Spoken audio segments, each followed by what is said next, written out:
everyone, it's Bob McCready with This Month in Realty, and today I'm super happy to have back Andrew Hersey, who helped me originate this series. So Andrew is with Star One Realtors in Cincinnati, Ohio. Andrew, tell us about the market in Cincinnati. So I actually want to do a two-part thing today, since it's January and we know the numbers from 2020. So I'm going to share my screen with you. Okay. Let me know here. So I can see your screen. So current market conditions are a little bit crazy right now, and they have been, to be fair. With all of the MLS, that's everything residential. So your new construction, your condos, your farms, farmland, and also single families. So we currently have 1,967 houses on the market, which is not a lot at all. That number should be around 5,000 to 7,000 at least. Broken down by price points, the 0.89 month supply, under 700,000 is 1.37 month supply, and obviously the higher price points take a little bit longer to sell. Breaking this down even further to just our main counties, our Hamilton, Butler, Claremont, and Warren counties, single family, not including new construction, we have under 1,000 houses for sale. We have 957 houses on the market and 0.58 months supply of inventory. So that means just over 2 weeks of inventory on the market. That's not a lot. 0.83 under 700, and even over 700, we're still 3.37 months supply of inventory is still considered a seller's market. Anything 3 to 5 months is a seller's market, and that's borderline extreme seller's market over $700,000. So that's a little crazy. We usually see a tick down, but not this far in inventory in January, and usually mid-January, early February, we pick up and take off for the year. So looking at market conditions from December 8th of 2020 to yesterday, January 8th of 2021, we had 1,431 new listings during that time period. As of January 8th, 55% of those are pending or sold, and 43% are still active. 2% have canceled, withdrawn, whatever happened with those. So they're selling fast, is what that's telling us. But they're still, that's a low number. We would expect to see more listings, about that pending or sold, and hopefully more are still active, but that's just not what we're seeing.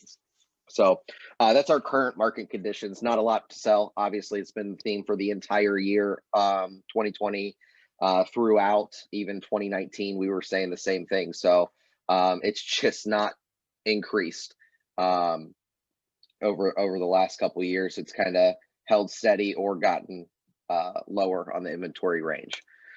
So I want to go over 2020 as well, because now we know how crazy the year was, and we can pick apart when things happen.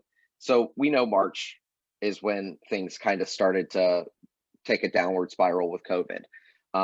So we were actually up in January, 6% over the year before, almost 7%, and same with February, almost 7% up.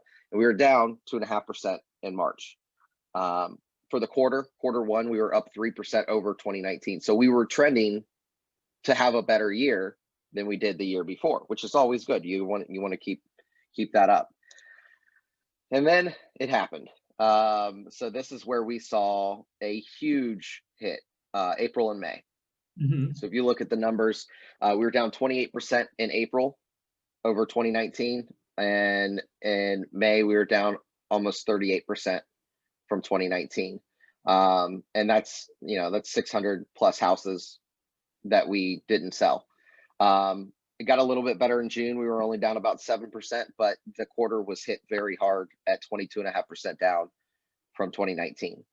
And we started to figure things out. We started to figure out the virtual open houses. How are we being safe while showing houses? And then buyer demand was still there.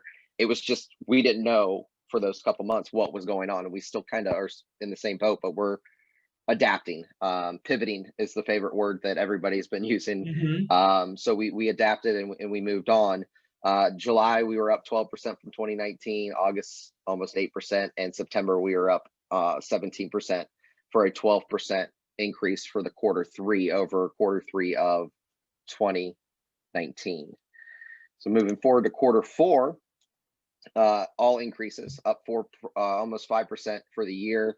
And again, this is our main counties: Hamilton, Butler, Claremont, and Warren counties, and how many sales we had in each county for the quarter. So in review, we were up in sold units from 2019 in Q1, 3, and 4. Okay. We were hit really hard in Q2. Understandable. 22.5% down, 1,278 units to be exact. So that's a lot to catch up. But overall in 2020, we were only down 13 sales from 2019, which is kind of crazy looking at that Q2 when we were down 1,300 units from the year before in that one quarter. So we really made up for it. Inventory is still low, really low. Interest rates are historically low, and buyer demand is still incredibly high. As for myself and my business, my sales volume increased 62% over 2019. My sales units increased 54% over 2019. I somehow managed to do 43 transactions and maintained a little bit of sanity.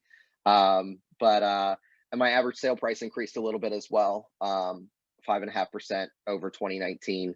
So it was overall a really weird year, but ended up being a really solid year in real estate in Cincinnati. Excellent. So we really only saw that hit when the COVID started, and then that quarter was really rough.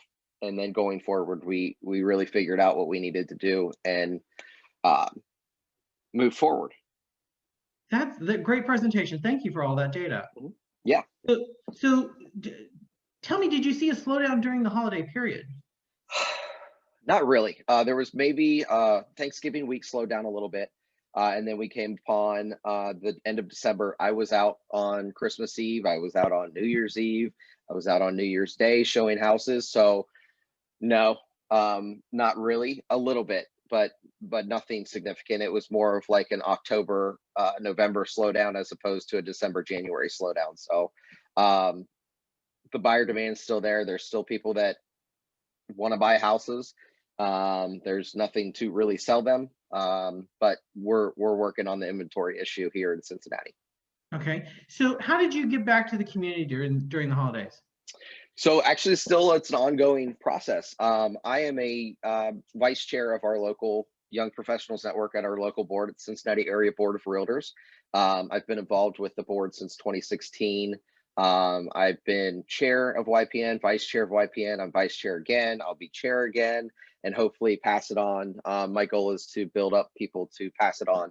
But with YPN, we did Toys for Tots Drive, and we actually had a ton of donations, which we usually do a happy hour and have people bring toys. But obviously with COVID, we did just a drop off at our board, and we had a great turnout for that. I'm also involved with the community outreach committee, and I work a lot with our broker on different things. And another agent in our office brought this our daily bread idea to us, and we'll be making sandwiches for homeless in the coming weeks. We're going to be doing, I think, 600 sandwiches per office. And we have 7 offices, so it's going to be a lot of sandwiches.